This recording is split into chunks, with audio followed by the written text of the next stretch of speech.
do I start? No. Oh, you're on. Good morning, everybody. Good morning. This day, today, like the 1st of August, 8 years ago, I made a decision and I went home and I sat down and I said, what did I do? I never ran a business before. I worked at Harper Anderson to start off, which you do audits basically. And when you do an audit, you do like a systems audit, and the department, you start from the very beginning, like you talk to people, and you have an agenda you follow. So it's like starting, and then you do the work, and then you close. Basically, that's how I run my business. And integrity is something that I was told, once you're an auditor, you're an auditor for life. So whenever you do something, you are critical about certain aspects of the business. And mine is like, I want to make sure that when a vehicle comes in and we repair it, that we are happy with it. I tell the guys that who's painting, because he's the last person who looks at it, and he paints it, and then it goes back to him because he has to make sure that everything is done right. So if he's happy, then we all are happy. And we would like to see the customer look at the vehicle and say, wow, we're human beings, we make mistakes sometimes. But we are there to make sure that it is done right and everybody is happy with our work. That's how small business works, and it is our business that is owned by family. My son Jacob, oldest son, he works with me, and if we are like, at work, he's an employee.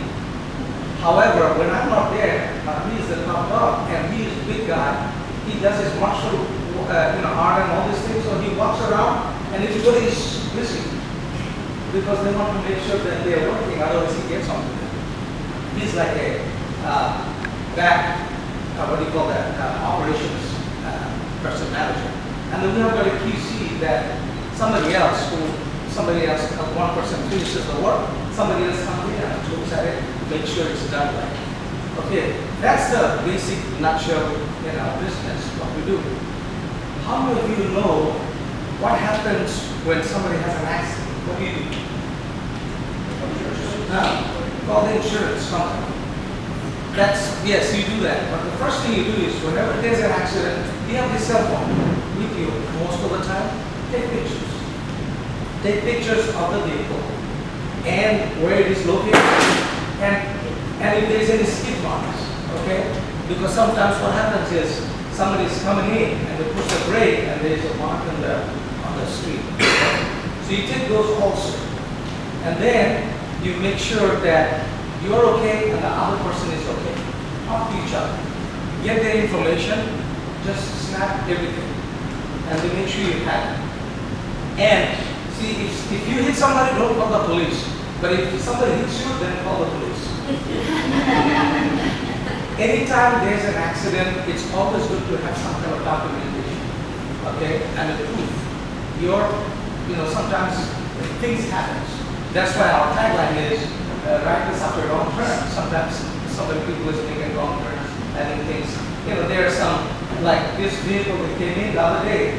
They have those ball thing, they put it on the ground, on the street, so you don't hit their door or something like that. This guy came in, he parked just fine. When he was backing out, he just went the side swept the whole side of it. We have to replace 2 doors, fender, and work on the door panel. So be careful when you park and you get out, make sure you know where you're going. And also when you're parking, make sure that you have some space in between. One person was showing me that, hey, he has a Tesla. So he says, Clifford, watch this. So I said, okay. So he pushes it, he calls the car, the car comes out. Everything's fine. What happens is, he has a computer that is all computerized. So he goes in there and he pushes buttons, everything up, and then thing comes up and all this thing, that's great. But like me, with the ADHD, there is no way I can drag that one and not look at the computer and watch something going, oh, let's do that one right now. And then you lose control sometimes because you try to make a turn and it says that, no, you cannot turn right now. So it's auto-corrected. So he was parking in his garage and he did something, the computer said something and he did something, and he comes back to me and goes, Clifford, look what happened. I said, what happened? Your car is so smart car. It avoids everything. But he had a big old gash that is going to bring to us to repair. So technology is great, but sometimes the override is not that great. So if you want to correct it, it won't correct itself sometimes. So you have to be aware of that. Now the other thing is that insurance companies, whenever there's an accident, you go back, you take all the pictures and everything, and then you call the insurance company. Instead of doing that, if you come to us, take a look at us, we take a look at it first, you call the insurance company, because the guys who come in to look at your vehicle, they are not that savvy. They have some kind of training, they go through and they have their tablet in their hand, and then they use some kind of automated software, they take pictures and all these things, and then they write an accident. I got several people who came back to me and goes, Clifford, my vehicle is total. Total means that the repair cost exceeds the value of your vehicle. So they don't fix you, they'll give you, like say, 60 to 65% the value of your vehicle. So this guy comes in and he told me that. I said, let me take a look at it. We were at 60% of the repair, because if it goes 80% and above, then they consider it to be total. We were able to repair that. So we called the guy and said, come on down, let me show you something. So we took it, disassembled everything and showed it. You have this. How can you tell? You assume. You assume that this is hit here, so that is broken, this is that. I said, we take a look at it. We take everything off, take a look at it. The chassis is fine. Because that's the thing that they look at the frame. If there's a frame damage, they already consider that it is total. The frame damage, if it's between unibody, which is where you sit, from there, from your foot to the back part of your seat, the other seat, the rear seat, that's the unibody. If it happens there, usually they total. But anytime it happens from there to the front or the back, we can always cut it and put a new frame in there, weld it, and it is fine. Okay, because there are certain points that you can replace those frames. So anytime they say that it's total, don't just accept the fact that it's total. Now, if you want to get the money and buy a new car, that's fine, it's up to you. But if you want to have that same car because you paid for it and everything else, then you can bring it to us first, we'll take a look at it, and then we know that it's repairable or not. Okay? And the other thing is that, white car, that is the hardest for us to match the paint. Because there are so many shades, and sometimes what happens, you get it, and then we look at it, but it's a 2 years old car or 3 years old. Over time, the clear coat, something gets faded, and it changes, so we have to go back and we use something called, I'm going to talk to the PPG guy later because we use the paint. I didn't know that you get 30-40% off. I need to go. No, good pricing. You are a good pricing. Yeah. So we try to match it as close as possible. Some people come to me and say, Clifford, can you match it like 100%? I say, when you repair something, it's never going to be 100%. We can come to close to 99%, but it's never going to be 100%. I never guarantee 100% to anyone. But it's going to be very close that only the person who drives the car and asks will know what was repaired. Because you always think, maybe there's something happened there. So you keep on looking for those things.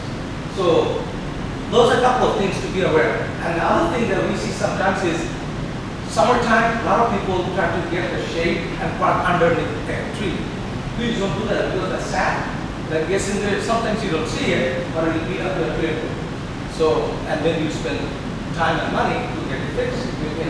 Also, if you, once a year, it's a good thing to buff it and, and try not to take it to a car wash that you just go through. The swirly thing that goes around, after a while you will see swirly marks on your vehicle. And one guy came in with a vehicle that they went through, and that machine that goes like that, it got caught hold of the side view mirror, it ripped it such a way that it replaced the whole, the door. So those are a couple of things that you need to be aware of. I'm open for questions. Anybody have questions? Yeah. What color paint do you recommend that kind of hides a lot of things? And is easy for you to match? Well, if you don't want to wash your car, any color is good. But black is the one that is very difficult to keep it clean, Yes. and you see marks no matter what. So that's a color that we recommend to stay away from. But it is a pretty color if you have it. What, The like most silver? expensive, Like silver, what do you recommend that's kind of hides and is best to match? gray color. Yeah, I see a lot of people in gray, and after we clean it really good, then you see all the marks. Sometimes people would say, when we paint one section, to blend it, to make it like, so we paint this one and we blend it, and then you use some of the colors and you go through, so it doesn't look like that. This is new and this is not. So when you do that, you see all the little marks. So we have to go and make sure all those are taken care. We use, say, 1200 or 800 grades, sanding paper, and we have to do that also. And what we do in our shop, we take all the emblems and doorknobs and all these things, we take everything off. We don't leave it there and take it, because when you take it, it misses some area, and then the clear coat will come off after a couple of years. We give 5 years warranty on our paint. Okay? Anything we repair, like the welding and stuff like that, it's a lifelong. As long as you own the vehicle, it is warranty. Talking about towing, we are partnering with somebody right now that when you have your vehicle towed to us, okay, we pay for it. Okay? There's a price limit. And if you bring it for Arkansas, that's going to be difficult. But anyway, the other thing I would highly recommend is whenever I try to, I'm getting away from my body shop now. What is in the chamber, whenever I need something, I always go to the person I know first before I go outside and talk. A very big example is summertime is hot, but my wife takes shower, it's cold water. So what happened is we have a homeowner warranty. So we call the guy, he comes in, he looks at it, he gets something, and we still have cold water. For 2 weeks went by because they have to schedule and all this thing. So guess what I call? The person you need when you cook or pee. That's it. So I called Norm, said, Norm, we need some help. He came down, he looked at it, and then how old is it? About 10 years old. Let's replace it. So we replace it. Brand new, and still goes on. The pilot light goes off. It doesn't stay on. So the guy came in, looked at it, and we said, you know what? It's so hot. Maybe we need to have the airflow. So we got a whole, put the whirly, what do you call that? Whirly something. Put it there so the air moves better. And it's still power price is on, so how long? So he came by, he looked at it, goes Clifford, maybe this unit is back. He went back, got one more, replaced it, and it did good for a while, and then it cuts off. But Norm, one good thing about is Norm was persistent. He called, he stopped by after he's all sweaty and everything, 6, 7 o'clock in the evening, he comes by. Then he said, yeah. So finally he got it. Third term was the charm, and that's why I go to people I know, because I know they will be there for us. So that's why I encourage people to work with the people you know. And the last thing I would say is, you guys are my monitoring team. So if you know of somebody who needs our help, send them our way. And also, I'm looking for some fleet cars. If you know of somebody, then you can introduce me to them.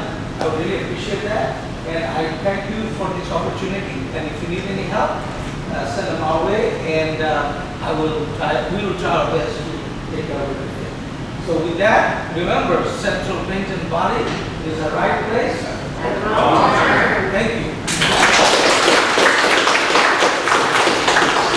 Let me make a comment about getting this business, by the way. Several years ago, I had done a minor fender bender with the car, and I've had a lot of difficulties with the other insurance carrier getting in contact with them. Fortunately, Clifford had some carrier was able to help them escalate, and they finally did Lane took care of it. You're not gonna get that customer service up here. That's why you're not gonna get it. Thank you, Clifford. All right. We got somebody lined up for next week already. Right? We do. Jason Staley will be our sponsor, and they will take a spotlight next week. Okay. Keep that in mind. Let's move on to any other community announcements going on in the Marley-Saxonburg area that maybe could be a network marketing opportunity for anybody who doesn't know where what goes to be going on in the area, if there are not. How about thank yous? Aaron? I second, third, fourth, that Clifford has not been numerous times. I can't even tell you. I mean, and it's not just car issues like that. He's very aware of cars that are in the area, of other things that are going on. You know, anything car related. See, Clifford are also Save Mart. They have really helped me a lot in my cars. And of course, Norm, you know, what you just said can't be said enough. Networking out here, if you're in this group or if you're in another group or any group, you use those that you know and trust. That's the biggest thing. And if you don't know them and you don't trust them, don't use them. And even if you call Norm and Norm says, you know, for your price, I'm going to be a little pricey. Let me tell you, there's Joe Blow down the street and you can use him and he's a little cheaper and he'll do the job because I know him because I've been dealing with him for a while. And all of us do that. I mean, if I take on a job and it's way too big, I'll tell you, hey, it's too big for me, but I know, you know, somebody else will help you with it. So, and like John Dennis has said, if you don't want to use me, use somebody else, but get okay. So, and Sherry is wonderful, and you know, our cameraman over there, he's my website. So just use people that you know, and we've got a big list. And we book, we're all in there, right? Thank you, Pam. Yeah, I just wanted to thank everyone over here who we dealt with, we worked with you, and you sent us people recommendations, all this thing. I really appreciate that. Another thing I'll say is simple. They really saved me a lot of time because at the very end, sometimes when we always drive somebody's car, wherever it is, we drive 5 miles testing. So when we test it and it does something, even the insurance company said no, but we still go, hey, this is, you know, I know this person, we try to take care of them. We call them last minute, Terry, I need this done, can you help me? They do that, and I appreciate that. Thank you. Awesome. Anybody else? Gary? Many of y'all missed Christie's open house. I really did. Yes. It was a great event. It was really cool. Thank you, everybody that came. I thought the